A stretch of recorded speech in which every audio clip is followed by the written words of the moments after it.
Nicolae vine și așteaptă această minge. Ciuci! Gol! Gol, gol!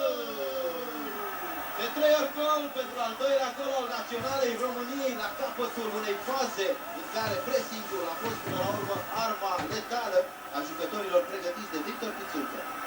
Și a fost în primul rând pressing-ul lui Marius Nicolae, un jucător pe care îl redescoperim în această seară.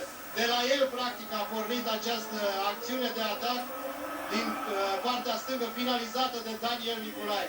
Daniel Nicolae, fotbalistul care a marcat de 2 ori în ultimul meci oficial al Naționalei, cel cu Albania. Publicul din Ghencea este fericit și iată ce se întâmplă atunci când Naționala merge.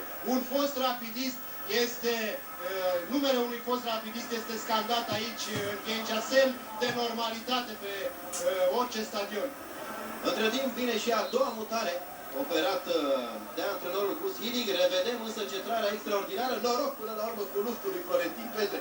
I-a așezat balonul perfect lui Daniel Nicolae. Cred că dacă ar fi încercat să pună latul Florentin Petre, nu ar fi reușit să-i ofere acest balon lui Daniel Nicolae.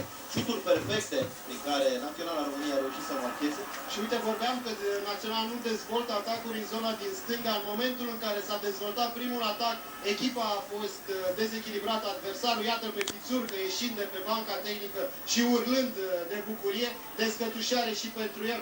Acum Rădoi trimite cu capul pe spate o minge relativ ușoară pentru Marius Popa.